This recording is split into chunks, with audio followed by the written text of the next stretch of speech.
Welcome back to another episode of Peeping Ballers. I'm Albert, joined by regular contributor Charles. Don't forget to hit like and subscribe. Today, we're going to talk about, in my opinion, the Korean GOAT, Son Heung-Min. His recent performances have been amazing for his national team. He's still doing all right for Tottenham, but we're going to talk about whether or not he needs to leave Tottenham Hotspur and how it's going to affect his legacy as the potential GOAT of Korean and Asian football. Charles, you're a pretty big EPL fan. You're a United guy, but you follow all the leagues in Europe, especially Son. What do you think so far about his career in Tottenham, and what do you think he needs to do for himself and his legacy? I think whenever we talk about GOAT, there's two kind of standards. One is individual talent, individual skill level, and the other one is championships, rings. I think Park Ji-sung, having been at Man U, winning Champions League, winning multiple Premier League titles with the Fergie era, he's got the championships and the rings covered. But I think unquestionably, from a talent and skill perspective, Sonny, Golden Boot winner, and he was a key. Park Ji-sung always kind of came off the bench. He always started, but he never had like a star player role. He was just like a utility player, which that's what made him what he was. But Sonny, he's something we've never seen. He's something no Asian player has ever done or seen. He was like, first of all, he's like an attacker, which we all love goal scorers and like the Ronaldo type. And there's a reason his nickname is Sonaldo. Um, was it against Aston Villa, that goal where he ran all the way from the back of the Either pitch? them or Burnley. Yeah, one of those Yeah, teams. yeah. Like that's taking out the Asian of it all. That's just like one of the best goals of all time. So he has memories like that. Tottenham historically a losing team as a United fan. Sorry to all the Spurs fans out there. Him and Kane, that squad with Pochettino making it to the Champions League final, ultimately losing to Liverpool devastatingly. They conceded really early that match. He was like central player for that. So it's gonna be hard pressed to find somebody who can do something like that. We see players like Kim Min-jae, Lee Gang-in. I'm very Korean biased right now. Like I think there's been players like Honda, Japanese players, but to see somebody like shining the way he has as a goal scorer and then leading teams as central star alongside Kane, and he's like as comparable of a player as to Kane. And if you look at like the transfer rumors that are circling, the top teams want him. It's like we heard Barcelona rumors, Munich rumors, and Park Ji-sung never got that after United. And even like Kangin, he's kind of jailed in PSG right now, and there's a lot of lateral moves potentially available down the road for him. But he's a Sonny is, I think, unquestionably the GOAT from a talent skill perspective.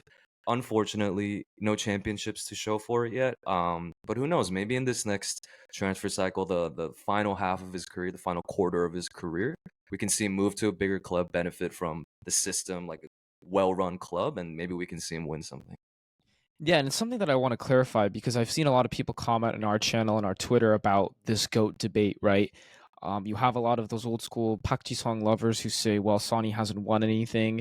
His impact on Korean football is still not as big as what Park Ji-sung did. Because for the young ones who don't remember, Charles, right?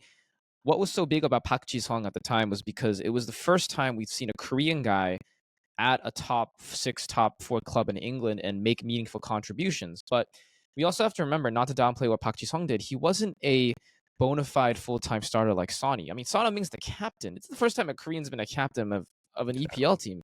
Park Ji-sung was at best a utility player, an important part of the team, but he was never the guy where if he gets injured, the team is worried about how to replace him or how to replace his goals or his leadership. It was never that case, and I think a lot of the Park Ji-sung go supporters are have a little living with a little bit of nostalgia, and there's nothing wrong with that. Like I think Michael Jordan's the greatest in basketball. It's not because I think LeBron is better because he's younger. It's just a different generation and era. But Sonny has kind of taken over in an era where, like, yes, Park Ji-sung paved the way, but Son Heung-min has taken that torch from him and climbed to a higher rung, if that's how we're gonna go about it. And like Charles was saying, look at his goal scoring stats. 73 games at Hamburger SV, 20 goals there. 62 games for Bayer Leverkusen, 21 goals. 311 appearances for Tottenham, 123 goals. And with the South Korean national team, 131 matches with 51 goals. And he only needs about 7 more, I believe, to break Cha Boom's record to be the top scorer. blowing Park Ji-sung's record out of the water. I think Park Ji-sung didn't even score 20 goals for the KNT, mainly because of injury. But again, you have to be available to be considered the GOAT. And I mean, I'm not gonna lie. When he first went to Tottenham in 2015, I remember Son Heung-Min actually had a really hard season adjusting to the EPL, and there were rumors that he wanted to leave after a year and go back to Germany, but he stayed and he persevered. And he's playing well. He's been a club servant, but guys like Harry Kane have moved on. Even Christian Eriksen have moved on, and he's still kind of stagnating and stuck there. And Charles, how old is he now? He's about what, 32. 32? I think he just turned. Yeah, Yeah. so he's not decrepit by any means, but he's on the back nine.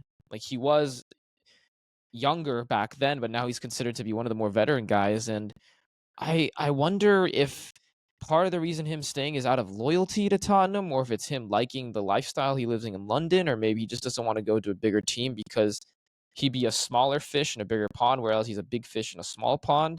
I mean, Charles, you are like a diehard United fan, and you know the Prem better than me. Like, what do you think that reason could be that he has been so hesitant to move from Spurs? Loyalty. But I mean, it's like logistical contract stuff. He signed long-term deals, and um, I think though now he's like starting to open up his eyes a little bit, and he just got his. I think Tottenham just exercised their team option for 1 more year, so he's Yeah, signed on to Tottenham until end of 2026. But I was watching some other. Shout out to Kim Jin-ja. This is his analysis and his take. Um, like that doesn't necessarily mean he's going to stay the whole time. There's actually increases the probability that he gets sold because Daniel Levy's a businessman. He did this with Kane.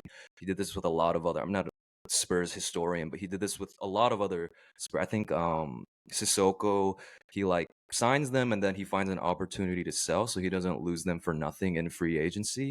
So I think the teams that are popping up, um Barcelona was like the first rumor that came up, and then obviously Bayern Munich. Sonny started in German. He speaks German, so he's definitely comfortable being in Bundesliga, having played for Leverkusen and Hamburg.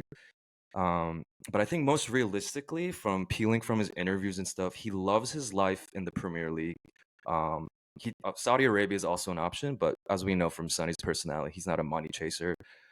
K League is also potentially an option, but he clearly is very competitive and wants to win at the highest level. So I think if we zoom in, if we assume the fact that he wants to stay in the Premier League, what do his options? I think we can knock out Arsenal and Chelsea, rival teams. Just not going to happen with the Spurs fan base. he's not going there. Yeah, he has like such a good heart. He would never do that to the Spurs fans. So that really narrows it down to what City and United. Now, Guardiola loves Sonny. Sonny always scores against City, which is again, that's why another reason he's the GOAT. He shows up in big matches. He beats the better team. He scores against the better teams, which I love him for that. So yeah, between City and United, if we zoom in on City's situation, they're going through a downturn for the first time in like half a decade plus. And there's all these rumors swirling about who's after Guardiola. Is he going to stay? But if you look at the players that Guardiola has, is there room for Sonny to have a starter's role?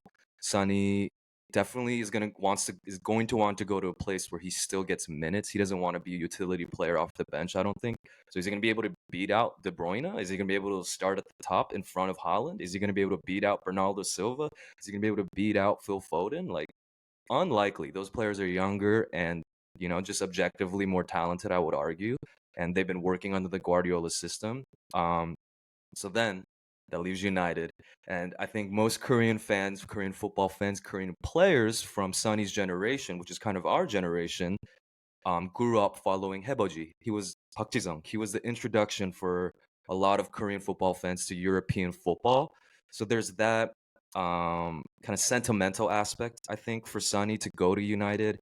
And then zooming in on United's situation, thankfully they got rid of Eric Ten Hag, and the light at the end of the tunnel seems to be Ruben Amorim, who was boss at Sporting Lisbon, and he was like top targeted football manager for all the top teams right now. I think there was rumors that Liverpool and City wanted him, but he ultimately chose United. If we look at the type of players that Sonny would be competing with at United, it's Marcus Rashford. On the left, Garnacho, and at top, Hoyland and Rashford. As a United fan, I think the front line is our weakest aspect. That's why I'm keep pleading, like get Kangin in there on the right wing to compete with Diallo. Get Pedro in there for cheap money to compete on the left wing. So there's a role there for Sonny if you look at just the football of it all. I think he's played in a back three before, and the year that he won the Golden Boot, he played in a back three for Italian manager. What's his name? Conte. Conte. Yeah. So he's proven that he could be successful in a system like that. And United has a lot of, I think they have a personality problem, a culture problem. Freaking Pupe, Bruno Fernandes is our captain. It's like he's a very volatile personality, always complaining. I think one of the reasons Spurs plays above their weight right now is because of Sonny's captainship. He when things are shaky, he has a positive attitude about everything. He takes the losses, turns them into positives. Um, like he's just such a great leader. Like, and I honestly just want to slide this in here. Another reason he's the GOAT is his personality. Never seen him say anything wrong in PR. We see so many players from European to Korean always mess up those types of moments, and he's just like he's he's like Jesus in a football player in terms of personality wise. So United would get a boost from that, and United right now has a lot of young talent that's being developed, and I think there's room for a veteran like him to change up the locker room. Um, yeah, and then I'll just add this last part before you come in is another reason I think he's the GOAT is the the way the he's paved the way for all these Korean players. When I watch Korean player interviews, Go Young-gyu most recently, Pejunho, they always say a lot of players playing in Germany, they always say when I get there, a lot of the managers believe in my work ethic, believe in my potential, believe in me as a player and as a personality to mesh with European teams where I don't speak the language because of Son Heung-min. And it was Park Ji-sung before him and Lee Young-pyo and Cha Bong-moon always. There's always a before, but like Sonny in the modern era really paved the way for not just Korean players, but all Asian players to be seen as realistic, top quality tactics, not just or top quality players, not just utility players coming off the bench or personality players. Like they can really play and take you to a Champions League final. So blessings to Sonny for that as well. I don't think that gets talked about enough. Absolutely, and I love the point you made. Like, Park Ji-sung was a very good player, but he wasn't as marketable as Son. I think Sonny's the first legit Korean superstar that you can stick on an ice cream advertisement for cell phones, for pizza, for chicken, because not only is he humble, but he's got a engaging, FIFA, Adidas. right, He's like the go-to Asian player. literally like YouTube channels like Korean Englishman where he's eating like new kinds of foods. He's got the personality, but also the social media and press savvy to be the face of these campaigns. And whether you like it or not, sports is still about entertainment. It's an entertainment business. It's mixed with politics, entertainment, all that. And he's the perfect guy for that. And he's also more talented than any other Asian player that we've seen. And yeah, I mean, I would love to see him at United. I'm not a United fan, but I think he would a Korean star playing in Theater of Dreams, playing in that Manchester crowd in the Manchester Derby would be amazing. I'm seeing reports. I don't know if they're accurate about Galatasaray possibly propositioning Son. I've seen something at Sports Choson about PSG making a wing offer for him, which I don't see happening. I see maybe PSG offering him something, but I don't know if he's going to accept it. And the one question that I have for Sonny is like, dude, you're a baller and you hate losing. Like every time he's talked about how much he's dedicated to his craft, he said he's not going to get married until he retires because he's married to the game. At what point do you say, okay, I love Tottenham and I can always come back, but don't you want to play in the Champions League? Because right now, when's the last time Tottenham played in the Champions League? I think it was like 2022, 2023 when Conte was still there. At what point do you say I'm getting older and I need to get a chance at silverware? Whether or not I win the Champions League, I need to win something. Because the way Tottenham are sitting right now, I think they're 10th in the table. They're not that far off the pace from fourth place, but the way they're playing this year, I don't think they're going to make the top four. It's going to be a long project with Ange Postecoglou and Daniel Levy there. And like you said, Levy has been very ruthless when it comes to his aging superstars. He will negotiate for a tough price, but I think he will let you leave, especially if you're in that early to mid 30 range. So besides United, I'm not sure where else he could go. Bayern, I think at this point have Musiala, Nabry there on the wings. They're gonna probably try to bring in Florian Wirtz as well. So that attack looks a bit stuffed. Barcelona right now, you got Lamine Yamal. If Nico Williams ends up moving there and the way Rafinha's balling, I don't see any space for Sonny there. So it's almost like he's kind of boxed himself into being stuck with Tottenham.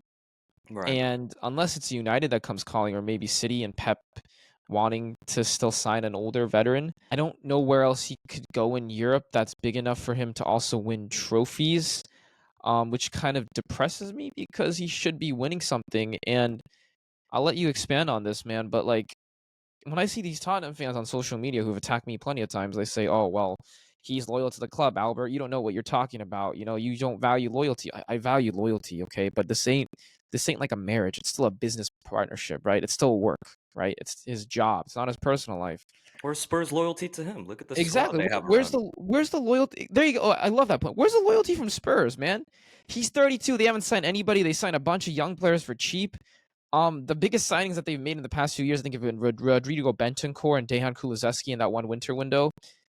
At what point do you say this man has to win? He can't sit here and babysit our Solanke, players. Dominic Solanke. Solanke was a decent player, but he's not a Harry Kane. So it's like, at what point do Spurs fans grasp the reality that maybe it's better to let him go so he could win something instead of just keeping him chained there? And I don't know honestly how many more years he can take of non-Champions League football. He's a winner, man. He's a killer. He's a dog. He's gonna want to play on the biggest stage in Europe. So I don't know. Like, it seems there's a bit of a Stockholm syndrome going on given the loyalty, but it does anger me because he's the GOAT, and I want to see him on the biggest stage, and Tottenham just isn't the club for that. I mean, historically, this is like kind of their peak, right? Levy did well to bring him this far, getting to the Champions League final. But y'all ain't United, y'all ain't City, and I don't know. It's just frustrating, as a Sonny fan and as a fan of. It's sad, undoubtedly, but I think people who understand the nuance, even if he never ends up winning anything, they'll know that this dude's the GOAT until the next one arrives, because there's always going to be somebody younger and newer. We'll see. Um, One thing I'll say, Tottenham does have a chance to win Europa League. I think the best teams left are them and United, which I'm kind of torn. It's like I want to see Sonny win one, but it's like if United can get that Champions League spot, 'cause I don't think we'll finish top four. Um, yeah, that's a tough one. And then I do actually think there's room for him at Bayern. I mean, you know better than me, but on the left wing at least, like I'm not sold on Coleman and Gnabry all the way. Like I think Michael Olise owns the right for sure. I think Musiala plays on the left sometimes, And but he plays more in the middle now. Yeah. yeah, yeah. Um, so I do think and then there's always injuries, and then team like Munich always rotates. Like maybe he'll play in like the cup games or something. So I think Sonny has to decide for himself is like, does he want to ring chase and be like the fourth, fifth option? And he will win the Bundesliga title. Let's see if Kane finally does this year and Minja as well. So I think that's realistic, but all the stuff that I've been reading and analyzing, ultimately I think he wants to stay in England. And I did leave out, I forgot to mention Liverpool. We kind of Oh yeah. zoned in on City and United as the options because of the London rivalry stuff, but Liverpool is stacked at the front. Like Luis Diaz can't even get minutes because he has to decide between Gakpo, Diego Jota, and then obviously Mohamed Salah. So I think Liverpool's kind of out. So yeah, it really leaves United and City, and then City thing is just like totally dependent. We need to see where the dominoes fall with Guardiola. Um, and then yeah, and then I really do think United, most logic, taking the fan out of it, could end up being the most realistic option. And I think the most important puzzle piece is how Ruben Amorim does. If he shows out right here in the last couple in this second half of the season, and they look like a team that's on the coming up, United's not afraid to spend. We're in a drought of 10 plus years of not winning the league. I was living in London for my first year of school the last time they won the league with Fergie and Robin van Persie in 2012. That's 2012-13 season or 11-12 season. So it's been a while. We are thirsty. We're hungry. So I think, and with there's a new manager bounce. He's gonna want to sell the players he wants and buy new big players as well. And then just like as a United fan, I checked in like what's Ruben Amorim's history with Asian players, if at all. He had a Japanese player that he signed at Sporting Lisbon for a while they had their success winning the league. I think 2-3 years in a row after they had a drought. So a lot of it will be because I know Sonny's not going to join United if we're a bottom half league team. But if we finish top five, top six, win the Europa League, Champions League next year, players like Sonny should have every reason to come. When you see a manager like Ruben Amorim taking over, hopefully turning the leaf for a new United era and decade. Um, so yeah, let's make Heboji Generation 2. Come to United, Sonny. But I honestly want to see Pejun or Kangin because I know they have more runway in front of them. So I'd love to see a player at United for like 5, 10 plus more years. Because I know Sonny realistically would be like 3, 4 years. That's actually a great point that I didn't think about. The fact that Amarim's coming into United, and if he does well and gets them closer to a top 4, top 6 position, the board's going to say, well, we got to win now. Because United's not a club about rebuilding for years. It's a club After where, 10 years of drought, man, they're right, it's a club where it's like the Yankees almost of the Prem, where it's like we have to win. We have to be in, we don't may not win everything every year, but we have to be in that up they'll there. spend at least, yeah. Exactly. And I think, like you said, if Amarim shows that he's the guy for the job, there's no reason for the board at United to say, okay, we can't buy Sonny because he's older. Well, is he going to help us win this season? If the answer to that is yes, they could absolutely splurge and also give him a nice little raise to convince him to move to Manchester. I Which he think it'd be deserves. I perfect. think he's Exactly. underpaid at Tottenham. It is. He's underpaid at Tottenham. Jesus, Levy paying him peanuts for his value. I do wonder if maybe Sonny won't want to go to United because maybe he feels like he's under the shadow of a Park Ji-sung and that he wants to kind of build his own legacy. I could see that, but man, if Sonny, if you're watching this video, dude, United or Bayern, I mean, I'd take him at Bayern in a heartbeat. The marketing for a star of that quality at the club is the potential for that is unreal. But he does have options, and it's a question of whether or not how bad he wants to win. And honestly, my hope is that Tottenham are so bad for the rest of the year that he just looks at the end of the season and goes, "Listen, Harry's gone, Christian's gone, Toby, Jan are all gone, Hugo is gone. I'm out. I'm not here to babysit. I'm here to win, and I'm here to make money as well. Because if you win, you make more money as a player. Even though he's never been a money chaser, I'm sure he wants to build generational wealth for his future descendants as well. I think to kind of wrap up the video, Charles, if you had to say he leaves, do you think he ended up leaving? Not in the January window, but probably next year. Do you think it's more likely than not that he leaves Tottenham? Yeah, just like you said, I think it's dependent on Tottenham's performance here and in the last half of the season. But I'm bearish on them. I don't think they're gonna do well. They concede so many goals, and Postecoglou's so rigid in his style. He knows only how to play one way, high line, and he gets killed for that. Um, so given all that, yeah, I think he ends up getting sold. Good money for Levy. Two birds with one stone. Both parties will be high. I'll throw this back at you after I answer it. Ultimately, if you had to decide, gun to the head, where do you think he ends up? I think it's United. I really do. If given that he wants to stay in England and that he wants playing time, I think United makes the most sense. If he wants to ring chase, and England doesn't matter, Bayern Munich. He actually did an interview, I think, after 2018 World Cup, where he talked about how much he loved scoring against Germany in that Oh group stage yeah. match because of the racism he Yes, experienced yes, I forgot this. at Hamburg and Leverkusen. So I don't think he has hate for Germany, but I don't think he necessarily enjoyed his time living there. It's a very good And I point. remember he went when he was like, what, 13, 14. So he kind of associates that place as where he kind of grinded and then escaped almost to a better league in England. And like you said, I don't think he's going to be willing to give up that lifestyle in England and just move to a completely different place in Germany, which is a lovely country. I've been there. I love it there, but it ain't the same. It's not the EPL. Only thing about Charles, United is they need to want him. There's been no yeah. rumors of like, oh, we're thinking about Sonny. But if Amarim's smart, our biggest problem is goal scoring. Sonny is a clean finisher. He could solve a lot of problems. Hmm. So it makes sense for both sides. So Yeah, yeah, and we'll I see. think the reason there haven't been rumors as much about Sonny is just because also how reluctant Levy is to sell. So I think with him, it's like the player has to tell him first, I want out. And then you hear the rumors about someone leaving, right? It had to be Ericsson going into him and being like, listen, I want to go to Italy. It had to be Kane going up and being like, listen, I want to go to I want to leave. Whether it's Fair. Germany, City, I want to leave. So it's going to be at the end of the day up to Son. And if he does want, I think Levy will grant him his wish because at the end of the day, he wants to make a profit off an aging player, no matter how good of a servant he is for the club. For now, thanks for watching, guys. Charles, anything you say before we wrap up? Nah, man, it was a good one. Thanks as always, Albert. See you on the No next one. worries. Stay safe, everyone. Like and subscribe. See you in the next one.